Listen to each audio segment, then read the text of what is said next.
Shalom. Ya, sama-sama kembali. Ini saja sudah membuka kita sudah bersama-sama dalam kitab 1 Petrus pasal yang kelima.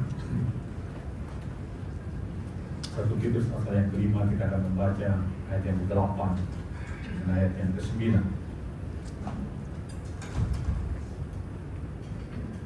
1 Petrus pasal yang kelima ayat 8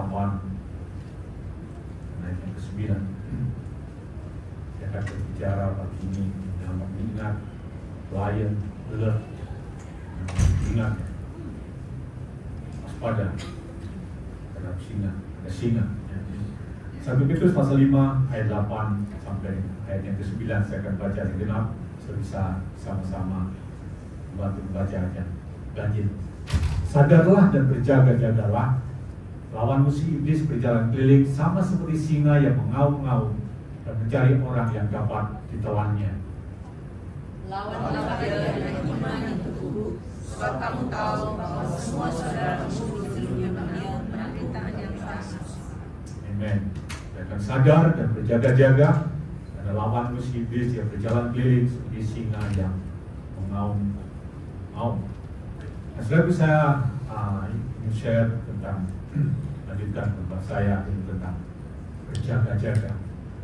Setelah kalau kita memperhatikan situasi dunia sekarang ini, kita tahu bahwa kita sedang hidup di zaman yang akhir. Kita perhatikan perang Ukraina yang terus memanas, ekonomi yang dunia yang terus menurun, LGBT movement, ke tingkat kejahatan. Kita bisa melihat bahwa keadaan dunia ini sudah ada di akhir daripada akhir zaman. Bagi Timotius pasal yang ketiga juga dijelaskan di sana bahwa tanda daripada akhir zaman itu adalah datang masa yang sukar atau keadaan yang tidak baik. Sudah dunia sudah dekat. Hari penghakiman terhadap setan itu sudah sangat dekat. Dan itu kalau sudah lihat hari-hari ini setan bekerja keras untuk menyeret atau membinasakan umat manusia. Dan dalam 1 Petrus pasal yang kelima, di sini Petrus mengingatkan dikatakan waspadalah, sadar dan berjaga-jagalah, karena iblis yaitu musuh itu berjalan seperti singa yang mengaum-ngaum. Sebab setan adalah musuh yang ingin membinasakan kita. Itu Petrus berkata sadarlah dan berjaga-jagalah. Nah, perkataan sadar dalam bahasa aslinya bisa dengan cepat saja saya akan sampaikan ini. Perkataan sadar dalam bahasa aslinya to be sober, to be calm, and collected in spirit. Itu perkataan be sober. Jadi be sober itu adalah sadar atau siuman, itu diterjemahkan seperti itu, absent from wine.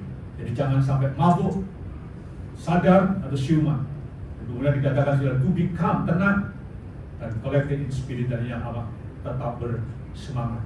Jadi perkataan sadar dan perkataan berjaga-jaga dalam bahasa lainnya dari Gregorio. Ya, ada orang yang namanya Gregorio. Nah, Gregorio ini artinya to keep awake atau watchful atau give strict intention to. Jadi jangan lengah, jangan tertidur, tapi beri perhatian yang penuh. Nah, saudaraku ini dikatakan sadarlah dan berjaga-jaga. Jadi kita harus waspada, kita jangan lengah, karena setiap saat setan itu mencari kesempatan untuk menjatuhkan dan menghancurkan kehidupan kita. Nah, pagi ini saya ingin share tentang eksistensi atau keberadaan daripada setan yang kita harus waspadai. Nah, saya akan mengajar saudara itu sudah mengerti ini. Ada beberapa hal yang saya bagikan, ada cukup banyak poin. Poin yang pertama adalah his reality. Realita daripada setan. Kita perlu menyadari bahwa fakta kalau setan itu ada. Nah, ada orang yang mencoba untuk menyangkali realitas setan. Mereka berkata bahwa setan itu cuma dongeng. Jadi ya, saya bilang bahwa setan itu dongeng, setan itu cuma halusinasi. Ini orang-orang mencoba untuk menyangkali realitas setan. Dan banyak juga orang yang ingin mengabaikan kekuatan atau pengaruh daripada setan. Kalau lihat Hollywood banyak membuat film-film tentang monster yang lucu. Dulu ada film yang sangat terkenal namanya Monster Inc. Itu kan monster yang lucu. Dan juga mereka jelaskan monster-monster yang lucu, yang bersahabat, seperti yaitu Monster Inc, terus Shrek. Pernah lihat film Shrek, monster yang baik hati gitu. Jadi itu mereka mencoba bahwa monster itu tidak berbahaya. Terus ada yang sekarang yang terbaru itu Jaws. Ada yang pernah nonton nggak? The Jaws itu yang monster yang roman monster. Jadi monster digambarkan dengan sesuatu yang tidak berbahaya, yang bersahabat, yang baik. Kalau sudah lebih lagi di Indonesia, setan itu dijadikan nama menu makanan. Orang Indonesia namanya rawon, setan, terus semua mie setan, ada lagi bakso pocong, ya.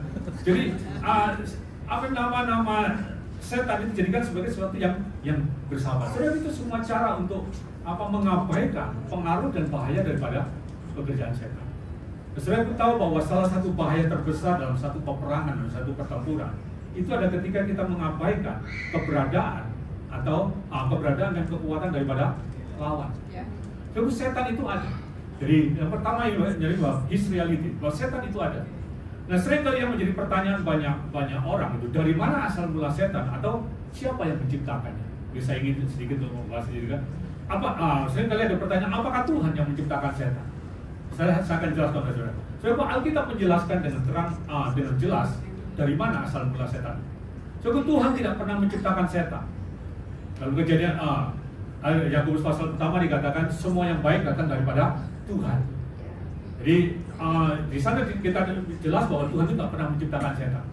Dalam Kejadian pasal pertama yang pertama, kalau saya lihat pada mulanya Allah menciptakan langit, segala langit dan bumi. Jadi Tuhan menciptakan surga dengan alam semesta. Nah, surga itu juga diciptakan surga dengan segala isinya, malaikat yang ada di dalamnya. Jadi Allah menciptakan malaikat itu untuk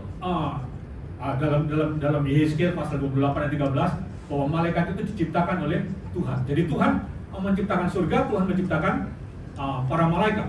Nah, Allah menciptakan malaikat untuk mengatur dan menjaga alam semesta ini. Malaikat diciptakan itu untuk menjadi pelaksana daripada apa yang Tuhan katakan, atau menjadi pelayan daripada menjadi pelayan Tuhan. Nah, di dalam kitab Wahyu juga kalau saya membaca Wahyu pasal 7 ayat 1 sampai 2, di sana itu ada malaikat yang menjaga alam semesta, yang berkuasa atas angin, yang berkuasa atas laut, yang berkuasa atas air, malaikat yang berkuasa atas matahari, bulan dan bintang. Terus membaca dalam kitab Wahyu pasal 7 ayat 1 sampai 2. Jadi tugas malaikat itu sebagai pelaksana. Dalam Mazmur pasal 103:20 dikatakan malaikat itu tugasnya adalah melaksanakan firman Tuhan. Itu ada tugas daripada malaikat. Nah, juga di dalam Alkitab dijelaskan jumlah malaikat itu billion. Dalam kitab Wahyu pasal 5 dikatakan berlaksa-laksa, beribu-ribu laksa. Jadi jumlah malaikat itu billion, bukan miliar tapi billion. Jadi itu jumlah malaikat. Nah, dan di dalam Alkitab dijelaskan yang ditunjukkan ada 3 pemimpin malaikat utama yang ditunjukkan dalam Alkitab. Mungkin bisa lebih, tapi dari Alkitab ditunjukkan ada 3. Yang pertama itu Mikael atau Michael, itu sebagai panglima perang, dan kemudian Gabriel sebagai malaikat yang menyampaikan atau sebagai utusan yang menyampaikan kabar. Dan kemudian yang ketiga itu adalah Lucifer. Lucifer ini adalah sebagai penjaga takhta Tuhan atau yang berada di sekeliling takhta Tuhan. Jadi 3 pemimpin utama ini yang disebutkan di dalam Alkitab. Nah, di dalam Yehezkiel pasal 28, coba kita lihat sedikit. Ini saya jelaskan dari mana asal mula setan itu, supaya kita bisa mengerti. Karena Tuhan nggak pernah menciptakan setan, tapi yang Tuhan ciptakan itu adalah malaikat. Dalam Yehezkiel pasal 28, coba kita baca ayat 1 sampai dengan ayat 15, agak panjang sedikit, untuk sudah bisa mengerti sedikit di sini. Saya baca kanjil, saya baca ayat ini. Maka datanglah firman Tuhan kepadaku. Hai anak manusia, katakanlah kepada Raja Tirus, beginilah firman Tuhan Allah.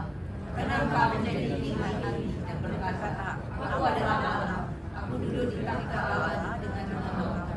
Padahal engkau adalah manusia, bukanlah Allah, walau hatimu menempatkan diri sama-sama. Memang hikmatmu melebihi hikmat Daniel, tiada rahasia yang terlindung bagimu. Dengan hikmatmu dan pengertianmu, engkau memperoleh kekayaan,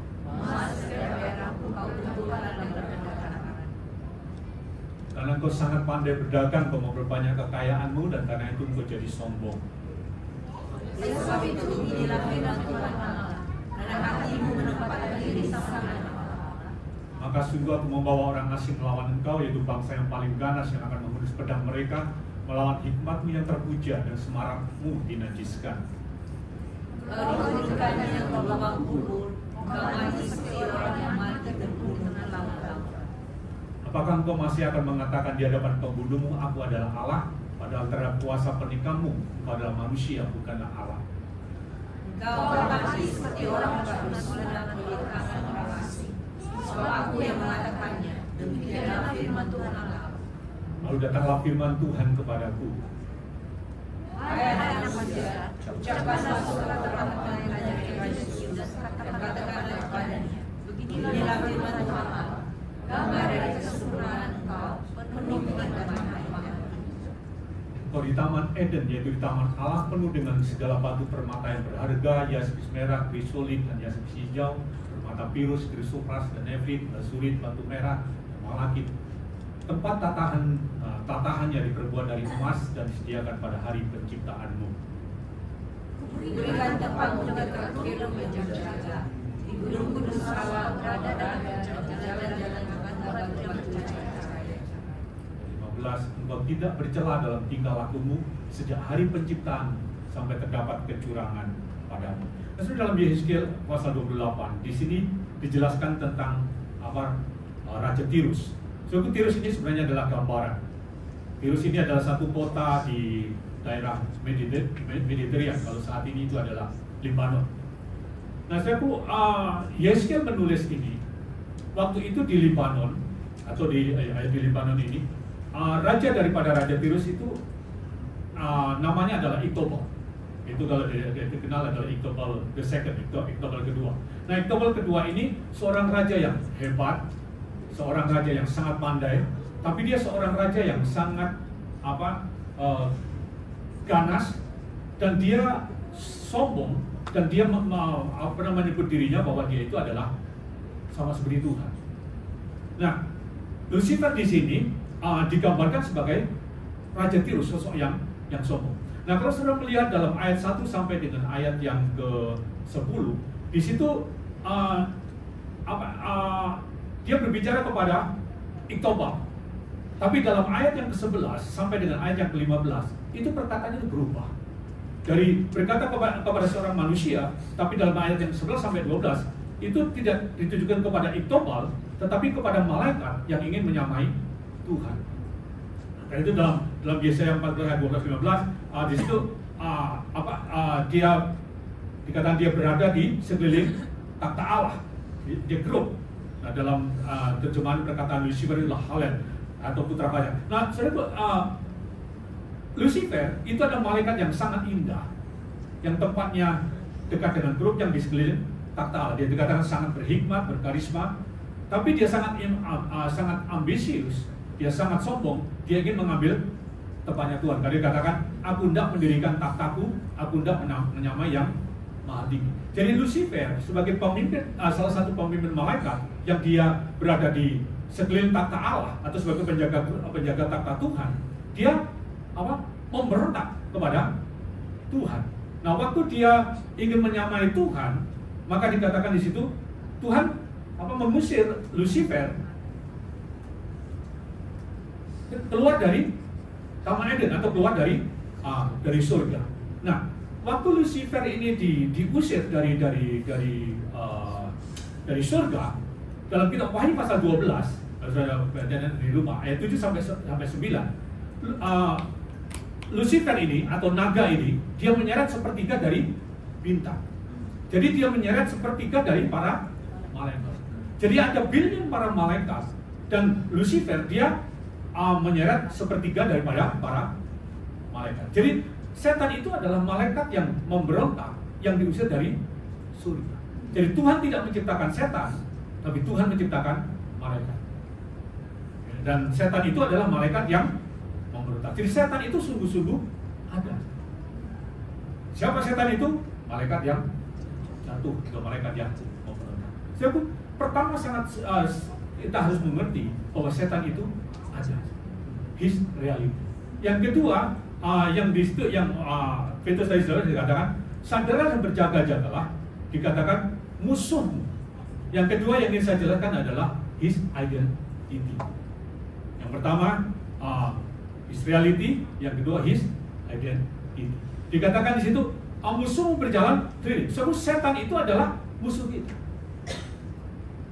Your adversary, your enemy is the jadi kita harus kita perlu tahu bahwa kita punya musuh. Setan itu adalah musuh kita.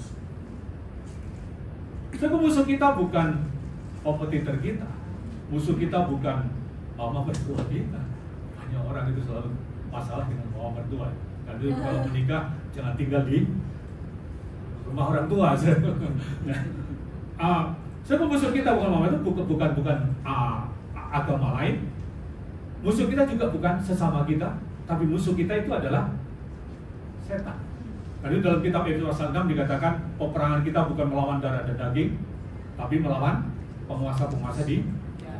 Sebab kita perlu sadar bahwa setan itu adalah musuh kita. Kita his identity. Jadi setan itu adalah musuh kita. Sebab setan adalah musuh kita. Dia adalah musuh yang sangat ganas, yang sangat berbahaya. Karena itu Petrus menggambarkan itu seperti singa yang mengaum, singa yang garang. Sebab waktu Petrus menulis ini, sebab dia tidak melihat singa yang ada di dalam sumur, tapi dia menulis ini waktu itu Israel ada di bawah jajahan Rom. Jadi yang dia lihat waktu dia berkata tentang singa yang mengaum, dia melihat singa yang ada di mana? Kolosium. Jadi mana singa yang ganas, yang lapar, yang akan menerkam bangsanya. Jadi dikatakan singa yang mengaum, yang akan menelan siapa yang dapat ditelannya. Jadi setan itu adalah musuh kita yang ganas. Karena itu Tuhan Yesus menggambarkan setan itu juga seperti apa? Pencuri, pembunuh, pembinasa. Thief, killer, and destroyer. Jadi sebab setan itu musuh kita dan dia sangat ganas. Nah di dalam Alkitab saudaraku menjelaskan tentang identitas daripada setan. Ada 35 kali setan itu dipanggil dengan iblis. Kalau dalam bahasa Inggris the devil. Atau kalau dalam terjemahan devil itu adalah an evil supernatural being atau the evil one. Jadi itu setan itu dipanggil sebagai apa? Devil atau yang si jahat, yang jahat. 54 kali dia dipanggil setan, artinya the prince of darkness. Dan 8 kali disebut sebagai the wicked one atau wicked, sangat keji. Ya. Itu setan. Jadi setan itu adalah musuh kita. Dia itu adalah sangat jahat dan dia adalah raja daripada kegelapan dan dia itu sangat keji. Jadi kita perlu tahu identitas ini bahwa setan adalah musuh kita, dia ganas, dia keji. Dan dia adalah musuh yang sangat berbahaya. Dia tidak tinggal diam, dia tidak mengenal lelah, dia bekerja 24 jam untuk berusaha menghancurkan hidup kita. Dan waktu Yesus dicobai, setelah dia percobaan dikatakan setan itu dia menunggu dan dia mencari kesempatan. Sebab setan itu adalah musuh kita. Yang pertama, his reality. Yang kedua, sudah perlu tahu his identity. Yang ketiga, yang kita perlu memahami itu adalah his strategy. So, kita perlu tahu bahwa setan itu punya rencana. Musuh kita itu memiliki rencana. Apa plan atau goal daripada setan? Sudah goal setan itu adalah membawa manusia atau memisahkan manusia dengan Allah selama-lamanya. Atau kata yang lebih umum mungkin membawa manusia itu ke neraka. Itu plan atau goal daripada setan, memisahkan manusia itu dengan Allah selama-lamanya. Tapi setan berusaha untuk mengelabui manusia, menipu, menyesatkan manusia. Itu adalah pekerjaan daripada setan. Ada 3 bentuk strategi setan yang ingin saya bagikan. 3 bentuk strategi setan untuk mencobai manusia. Itu nggak pernah berubah. Jadi ada 3 strategi. Dalam 1 Yohanes pasal yang kedua, coba kita lihat ayat 16. 1 Yohanes pasal 2 ayat yang ke-16. Sebab semua yang ada di dalam dunia, yaitu keinginan daging dan keinginan mata serta keangkuhan hidup, bukan berasal dari Bapa, melainkan dari dunia. Saya pun dalam 1 Yohanes pasal 2 ayat 16 ini ditunjukkan tentang strategi daripada setan, yaitu disebutkan keinginan daging, keinginan mata, dan keangkuhan hidup. The lust of the flesh, the lust of the eyes, dan pride of life. Sebab yang pertama yaitu the lust of the flesh, atau saya sebut di sini adalah desire. So, cara kerja setan itu adalah dengan menyerang keinginan daging kita.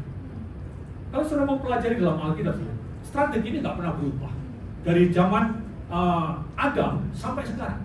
Kalau saya lihat waktu Adam di Taman Eden, apa yang dikatakan oleh setan? Dia berkata, pertama yang dia sentuh adalah masalah makanan.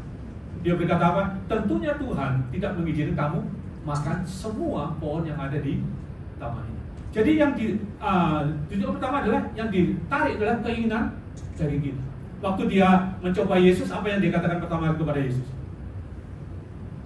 Ubahlah apa? Batu ini menjadi roti. Siapa? Ini strategi setan. Jadi strategi yang pertama yaitu setan mencobai melalui keinginan daging kita. Sebab daging kita ini mau kenikmatan, mau kepuasan, mau yang namanya rasa nyaman. Nah, itu hawa nafsu, rasa nyaman itu adalah cobaan yang tidak mudah untuk diatasi. Ini adalah perangkap yang sangat berbahaya.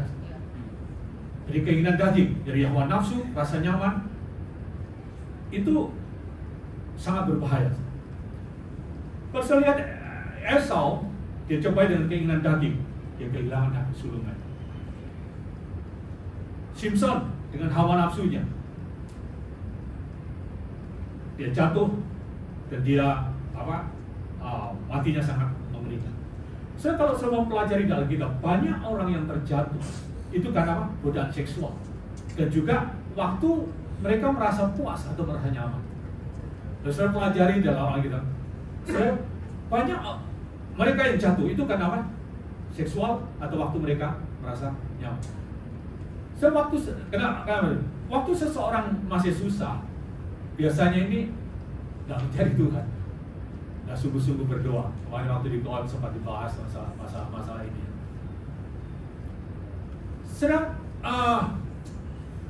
Jadi kalau orang lagi susah, biasanya cari Tuhan, sungguh-sungguh berdoa. Tapi kalau ketika semuanya oke, mulai nyaman, atau katakanlah ya mulai sukses, udah waktu doa nggak ada cari Tuhan. Sebab Daud jatuh bukan waktu dia lagi susah, waktu dia jadi gembala kambing 2-3 ekor. Dia juga bukan lagi kesulitan waktu dia dikejar-kejar oleh Saul. Tapi kapan dia jatuh? Waktu dia semuanya oke, dia sukses, dia lagi istirahat, dia kemudian dia jalan-jalan di atas lantai kedua dari rumahnya, terus dia lihat seorang wanita yang lagi mandi. Karena itu jauh bahaya pornografi. Jadi waktu Daud melihat itu, waktu dia lagi istirahat, dia jatuh. Soalnya banyak orang jatuh waktu lagi dalam keadaan nyaman. Kayak itu pernah ada pepatah dulu, monyet jatuh bukan waktu angin yang keras, tapi monyet itu jatuh waktu angin sepoi-sepoi. Setelah comfort zone itu sangat berbahaya. Lalu keinginan daging, kepuasan adalah perangkap setan yang sangat berbahaya. Jadi yang pertama itu adalah desire, keinginan daging. Yang kedua itu adalah the lust of the eyes, atau yang seperti adalah deception.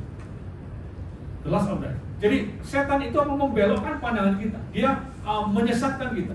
Dalam Kejadian pasal yang ketiga dikatakan ini, waktu dia sekali-kali kamu tidak akan mati. Jadi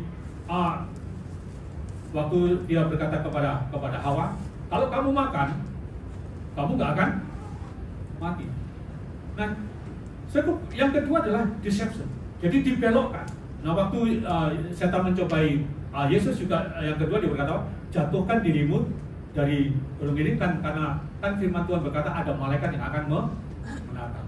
Jadi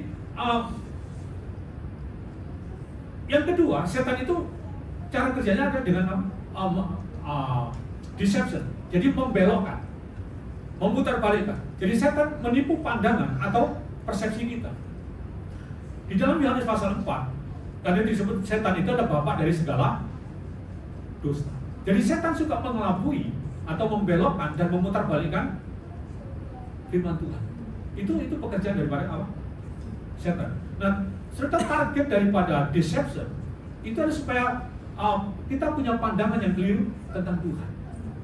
Jadi itu target daripada setan. Karena itu waktu ular itu berkata kepada Hawa, jadi diputar, pasti Tuhan tidak izinkan kamu makan semua pohon itu.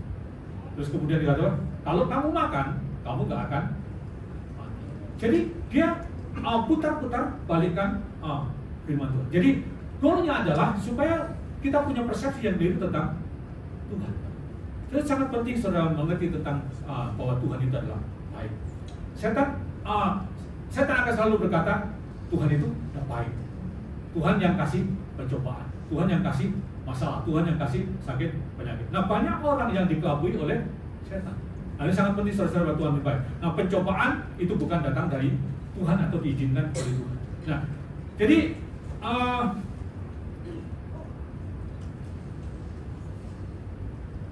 jadi ya, saya ada. Yang kedua, cara kerja setan itu adalah dengan memutarbalikkan firman Tuhan. Jadi membuat orang itu persepsinya manusia tentang Tuhan itu keliru. Nah, yang ketiga, cara kerja setan yang ketiga, strategi yang ketiga, itu adalah the pride of life atau independent, keangkuhan hidup. Dalam Kejadian dikatakan, waktu kamu makan, kamu akan menjadi seperti Allah. Jadi egonya yang dicoba. Kepada Yesus juga yang sama, dikatakan semua kerajaan dunianya akan aku berikan kepada kamu. Jadi ego. Jadi setan menyerang ego kita, pride kita, itu yang dia serang. Jadi setan mau supaya kita ini independen atau tidak lagi bergantung atau percaya kepada Tuhan lagi. Itu cara kerjanya setan. Kalau sudah mau perhatikan dulu, pekerjaan setan atas orang nggak percaya, itu biasanya dia membuat orang supaya orang itu nggak percaya Yesus. Nah, itu dalam kitab 2 Korintus pasal 4 dibutakan oleh ilah zaman ini supaya orang nggak percaya kepada Yesus. Tapi atas orang percaya, yang dilakukan oleh setan itu adalah dia mau supaya orang-orang percaya itu tidak lagi mempercayai Tuhan, tidak lagi bergantung kepada Tuhan. Jadi dilemahkan imannya atau hubungan kita dengan Tuhan itu direnggangkan. Jadi setan mau kita itu independen atau tidak lagi bergantung kepada Tuhan. Itu adalah pekerjaan daripada setan. Jadi setan ingin kita independen, tidak lagi bergantung kepada Tuhan. Nah, yang ketiga adalah his strategi. Yang keempat itu adalah his territory. Jadi strateginya setan itu ada 3 cara, melalui keinginan mata, keinginan daging, keinginan mata, dan keangkuhan hidup. Yang keempat adalah his territory, area yang ditarget oleh setan. Dikatakan dalam 1 Korintus pasal yang kelima tadi dikatakan, sadarlah berjaga-jagalah karena musuhmu yaitu si iblis yang berjalan keliling sama seperti singa yang mau berusaha untuk menahan siapa yang dapat ditelan. Kemudian dilanjutkan di situ ayat yang ke-8 mungkin bisa dibantu ya. Kembali lagi ayat yang ke-8, 1 Petrus pasal 5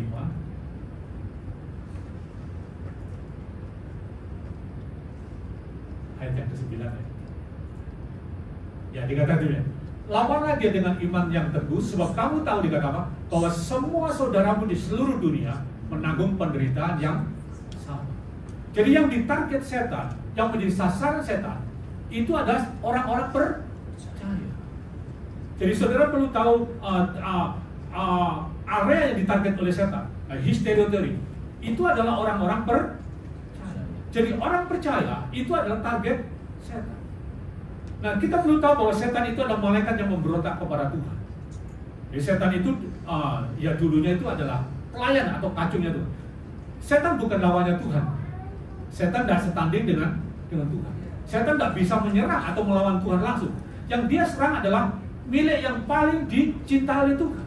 Itu siapa? Orang-orang Jadi setan itu targetnya adalah orang-orang percaya. Jadi orang-orang percaya, setiap kita ini ada target atau sasaran daripada setan.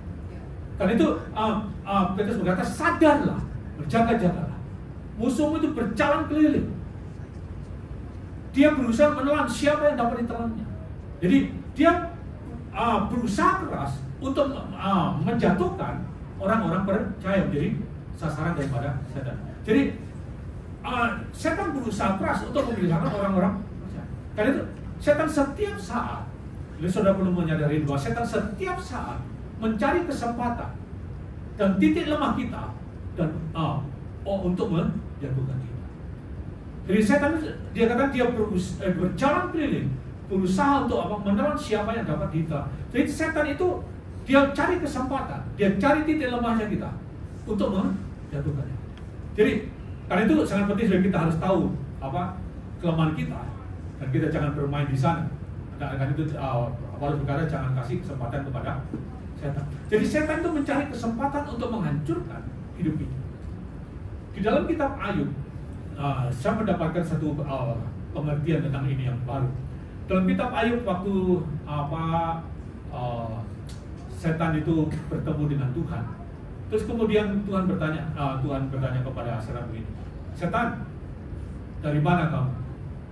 Dari mana kamu selama ini? Dia kata, aku sedang keliling-keliling dunia. Pekerjaan setan suka keliling-keliling. Kalau kita suka keliling-keliling itu. Nah, terus kemudian ada satu hal yang beda lagi. Apakah kamu memperhatikan Ayub hamba? Perkataan di situ mereka apa? Memperhatikan. Terus saudara guys bawah. Dikatakan di situ ada, apakah kamu memperhatikan hambaku? Perkataan memperhatikan itu bukan peduli, tapi memperhatikan itu adalah mengamat-amati, absorb, mempelajari apa kelemahannya. Itu yang dicari oleh. Jadi setan itu mengamat-amati. Kalau dikatakan dia berjalan keliling. Jadi setan itu targetnya itu adalah orang percaya. Jadi dia melihat, bahwa setan itu melihat, mengamati, mempelajari apa kelemahan kita. Itu yang dia cari. Nah, ketika dia tahu kelemahan kita, sergap itu dihabisi. Nah, kalau sudah lihat singa, karena itu Petrus ngambil istilah singa. Singa itu kalau nangkap mangsanya, dia mengintai. Jadi dia ngintai. Dia lihat dulu, dia amat-amat. Nah, habis itu apa yang dilakukan? Dia sergap, dia tangkap, dia biarkan sampai lemah, baru kemudian dihabisi. Itu sih. Jadi pekerjaan setan. Orang-orang percaya itu ada sasaran daripada setan. Lalu setan itu setiap saat dia menunggu, dia mencari kesempatan, dia mencari titik lemah kita, lalu dia. Karena itu kita harus beri. Jadi dia cari, dia pelajari gitu. Jadi dia akses kita. Dia juga melihat saya, apa yang jadi kelemahan saya. Oh, kalau saya biasa juga, itu selalu dilihat terus. Karena itu kita harus beri. Setan dia mencari kesempatan, mencari titik lemah kita. Coba mungkin saya tunjukkan ya. Lukas pasal yang keempat. Ini dilakukan yang sama. Setan itu mengamati, mencari kesempatan untuk menjatuhkan kita. Coba Lukas pasal 4 ayat yang ke-12 saja mungkin dipotong. Ini waktu itu setan mencobai Yesus. Setelah dia mencobai, sudah lihat ayat yang ke-12. Kita baca bersama-sama. Lukas pasal. Nanti terus di bawahnya. Yang dia kata, setan menunggu kesempatan yang baik. Terakhir ini. Berapa? 13 ya? Ya, teks. Ayat 13 ya, teks. Nah, dikatakan ini, kita baca bersama-sama. 2, 3. Sesudah iblis mengakhiri semua pencobaan itu, ia mundur daripadanya dan menunggu waktu yang. Sudah garis bawah ini. Dia bukan nyerah, saudara. Tapi apa? Nunggu. Dia cari kesempatan. Dia amat-amati terus, cari peluang. Waktu kesempatan, ada kesempatan, maka setan. Saya bicara setan itu sama. Dia mengamat-amati, dia mencari titik lemah, terus waktu dia melihat dia serang dan dia melemahkan melemahkan lawannya, baru menghabis. Itu cara setan. Dan setan, kalau sudah lihat pekerjaan di balik setan itu berusaha melemahkan kita. Dia melemahkan kita, membuat hubungan kita dengan Tuhan jadi dingin, untuk memadamkan kasih kita kepada Tuhan. Itu adalah pekerjaan daripada setan. Jadi yang keempat, kita perlu tahu apa? History orang-orang kalau saudara katakan sebelah kanan, kamu targetnya setan. Harus waspada. Jangan kita pikir bahwa kita ini apa? Aman-aman. Setan ini terus mengamat-amati kita. Dia mencari kesempatan untuk apa? Menyerang dan menjatuhkan kita. His territory. Yang kelima yang terakhir, his frailty. Jadi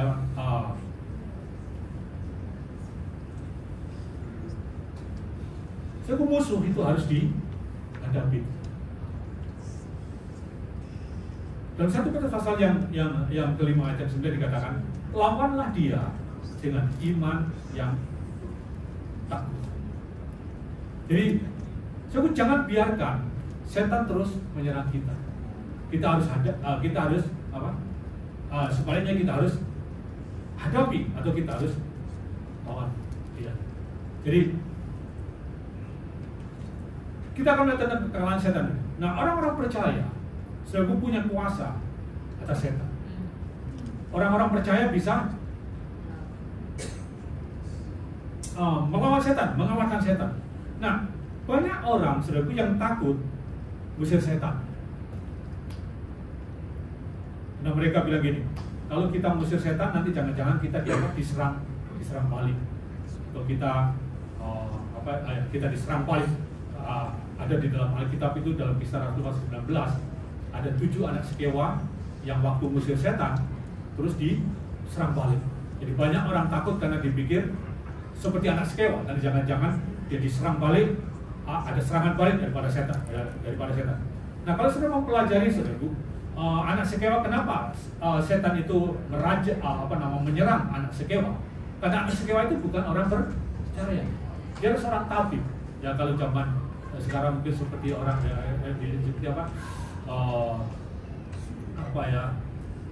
dia kayak tabib lah, orang-orang yang ngobat, mungkin kalau dibilang itu kayak dokter kalau sekarang gitu. Dia ada waktu itu dikatakan ada seorang tabib. Dia bukan orang percaya. Tapi yang sering kali menjadi pertanyaan, apakah orang percaya bisa kerasukan setan? Nah, ini yang sering kali menjadi pertanyaan banyak orang. Ada 3 perkataan dalam bahasa Inggris, ada 3 perkataan yang mungkin kita bisa belajar. Yang pertama itu adalah possession. Kita bisa dengan cepat saja. Possession. Yang kedua itu obsession. Yang ketiga adalah oppression. Nah, possession itu adalah di mana seseorang itu dirasuki, dikuasai roh, jiwa, dan tubuh. Kalau obsession itu diganggu pikirannya. Kalau oppression itu diikat, itu tubuhnya, atau terikat, daging itu terikat. Nah, saudaraku, apakah orang percaya bisa yang namanya kerasukan roh jahat atau hidupnya itu roh, jiwa, dan tubuhnya dikuasai? Saudaraku, ini seringkali menjadi pertanyaan banyak orang. Ini saya sedikit jelaskan. Manusia itu roh, jiwa, dan tubuh. Waktu orang percaya pada Yesus,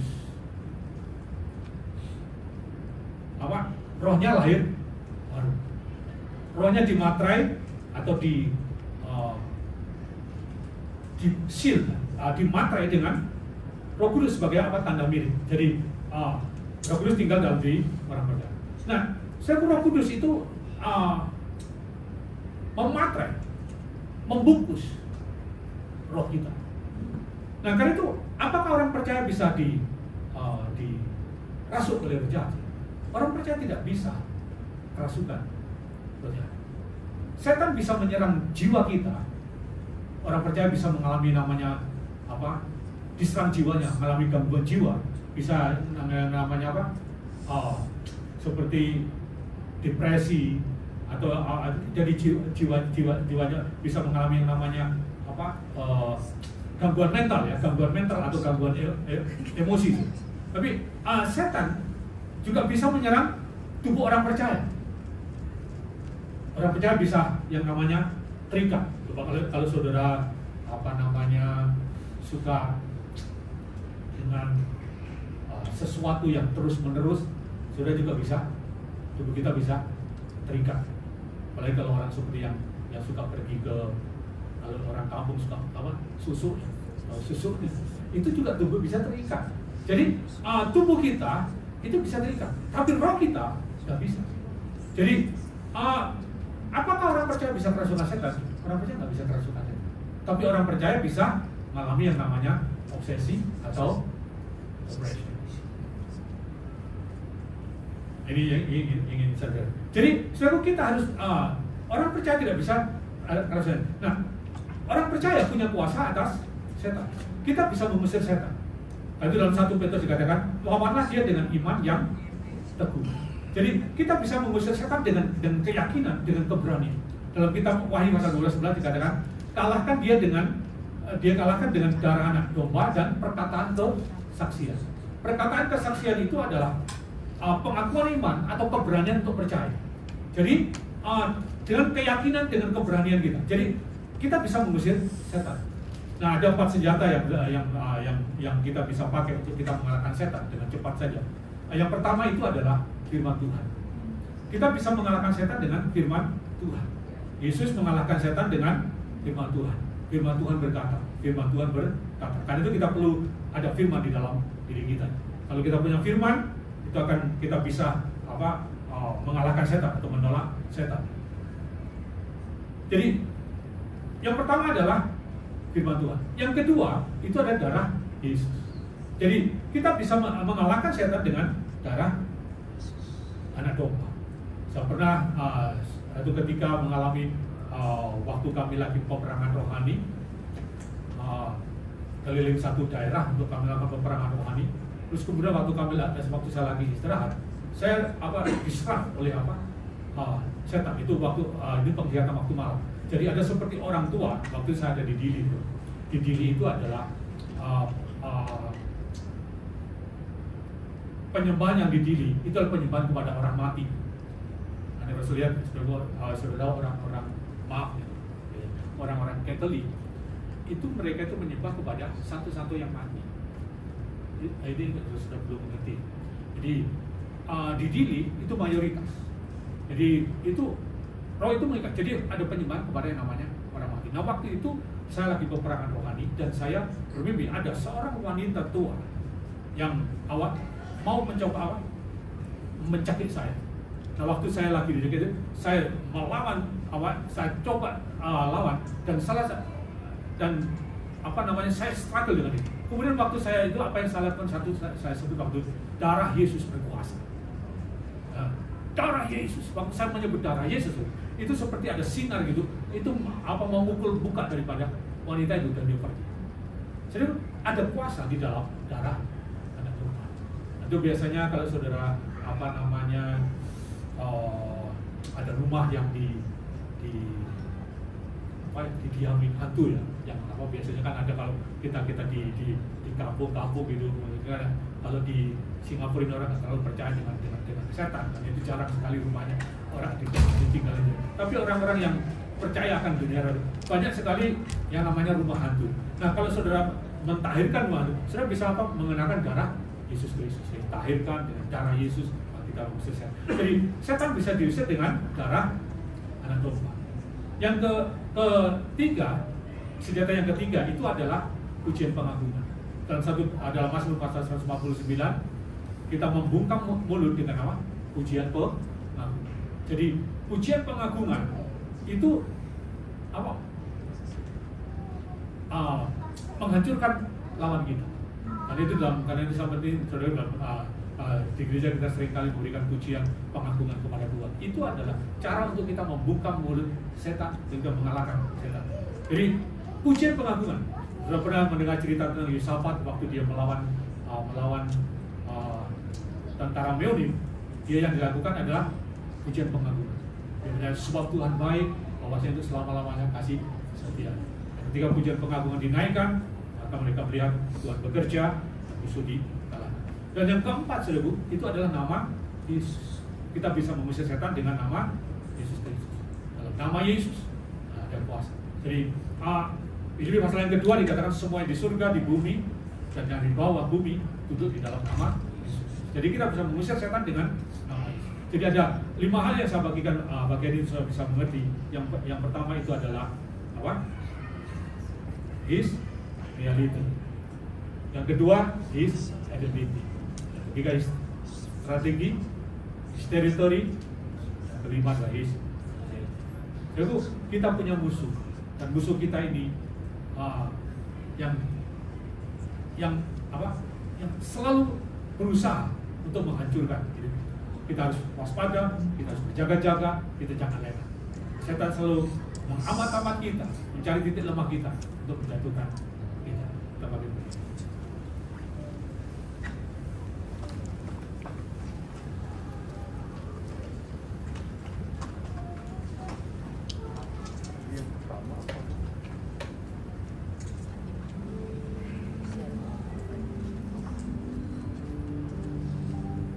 Jadikanku jadi kerajaan di belakang.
Setan adalah musuh kita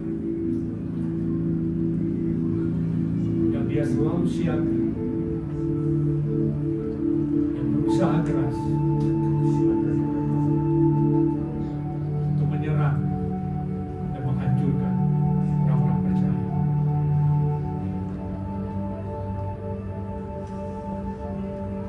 Kita punya musuh yang ingin menghancurkan. Kita harus selalu siap. Kita harus selalu waspada.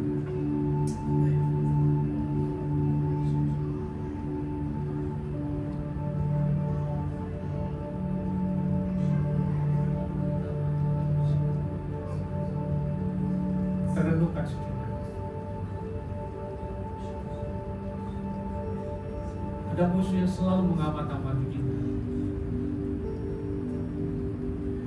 Yang dia cari kesempatan untuk menyerang kita.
Bisa sampai pada garis yang akhir.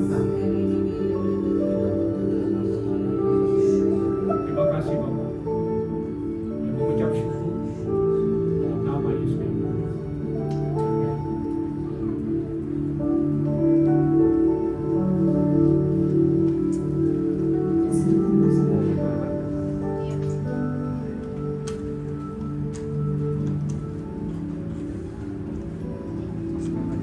Ya, banyak sekali ya akhir-akhir ini tanda-tanda sudah semakin jelas. Kita sering sekali dengar tentang kedatangan Tuhan Yesus itu sudah dekat.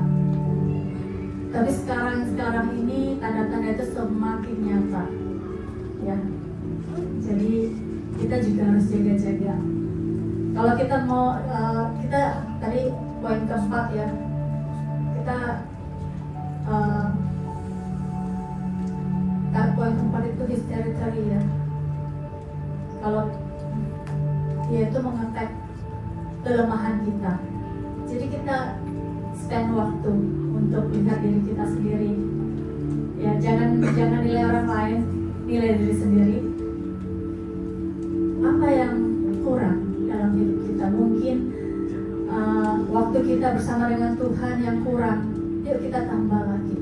Mungkin kita waktu kita untuk baca firman itu gak rutin, bolong-bolong ya. Yuk kita bangun kembali hubungan kita dengan Tuhan, dan kita mempersiapkan diri kita untuk kedatangan Tuhan yang kedua kali. Tema daripada Rock Ministry tahun ini itu adalah The Year of Preparation, the preparation of the second coming of Christ. Ya, jadi kita mempersiapkan diri kita lebih lagi. Jangan lengah, jangan biarkan iblis punya celah untuk mengetek kita. Amin. Ya, kita akan mempersembahkan, bawa persembahan kita. Mari kita berdoa. Kami bersyukur Tuhan, karena kami tahu lawan kami iblis itu Tuhan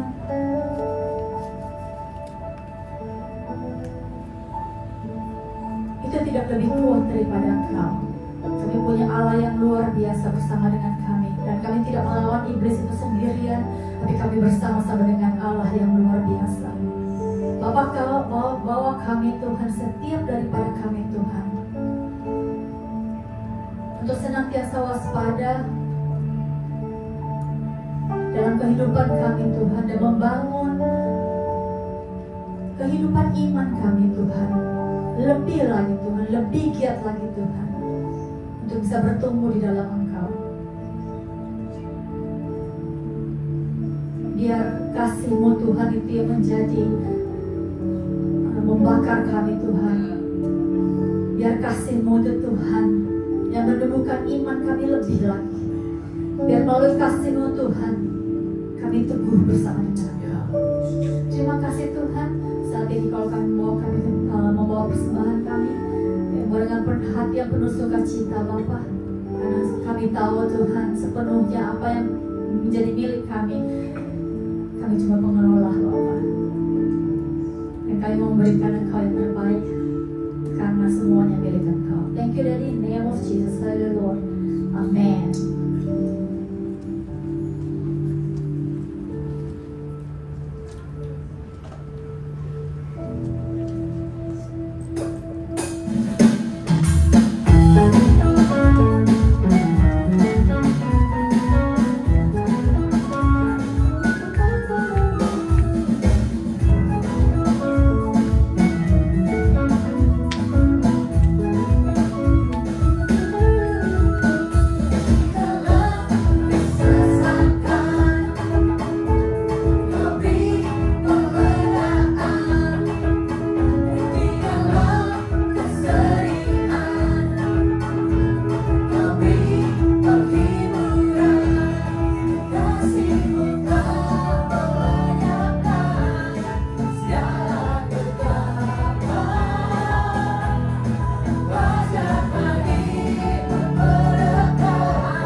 wajahnya kepadamu, memberi kau damai sejahtera.